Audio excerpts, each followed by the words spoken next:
আমি কিছু বাস্তব কথা বলব, যেহেতু আমি চিরায়নের মানুষ।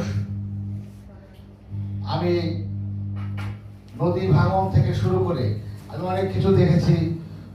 নদীতে বান দেখেছি, সেই নদী মারা গেছে তাও দেখেছি। এই ভূমিহীনদের বিভিন্ন কাজ, এগুলো নিয়ে এই নেতৃবৃন্দদের নিয়ে কিন্তু বসতে হয়, কাজ করতে হয়, কিন্তু দেখা যায় কোথাও না কোথাও আমরা আটকে যায়। এগুলো আছে, অনেকে আলোচনা করেছেন, ঠিক সেইভাবে যদি প্রসেসটা যদি আসে, আমাদের মাননীয় প্রধানমন্ত্রীও এদিকে এগোচ্ছেন। এবং এই যে খাস জমি উদ্ধার করার জন্য আমাদের রামপাল মোংলার যে মাননীয় যিনি প্রতিমন্ত্রী পরিবেশ বন জলবায়ু বিষয়ক মাননীয় মন্ত্রী, উনি ইতিমধ্যে পদক্ষেপ নিয়েছেন এবং সেই পদক্ষেপ কাজ প্রশাসন সহ আমরা আমাদের দলীয় নেতৃবৃন্দ সবাইকে নিয়ে আমরা কিন্তু কাজ শুরু করেছি। উপকূলীয় অঞ্চলে যারা ভূমিহীন, যাদের মাথায় বোঝা ঠাঁই নেই, আপনারা একটু দয়া করে চেষ্টা করেন যাতে এই ভূমিহীনদের একটু জায়গা দেওয়া যায়। বাস্তবায়ন করতে পারবে।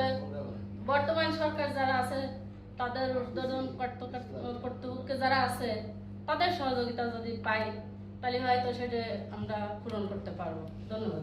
থাকে তাদেরকে এই জমিটা পাইতে দেওয়ার জন্য আপনাদের সবাই সহযোগিতার দরকার।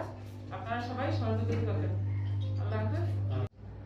যে জমিগুলো আমরা মানে চিহ্নিত করা হলো, লিস্ট করা হলো, দলিল করা হলো, তো সেগুলোতে বসে আছে কেউ না কেউ, এবং সেখানে গিয়ে দেখা গেল যে এই যে সে দলিল নিয়ে ঘুরতে লাগলো, তখন দলিল দেয়া হলো কিন্তু তার জায়গা নেই, কোথায় যাবে, সেখানে আরেকজন বসে আছে। তাহলে যুগ যুগ ধরে দখল করা বসবাস করা একজন ভূমিহীন মানুষের কোন রকম একটি দলিল তৈরি করে তাকে একটি উচ্ছেদের প্রক্রিয়া দ্রুত গতিতে 3 মাস 6 মাসের মধ্যে, এবং এটার জামিন প্রক্রিয়াটা হচ্ছে মীমাংসার শর্তে।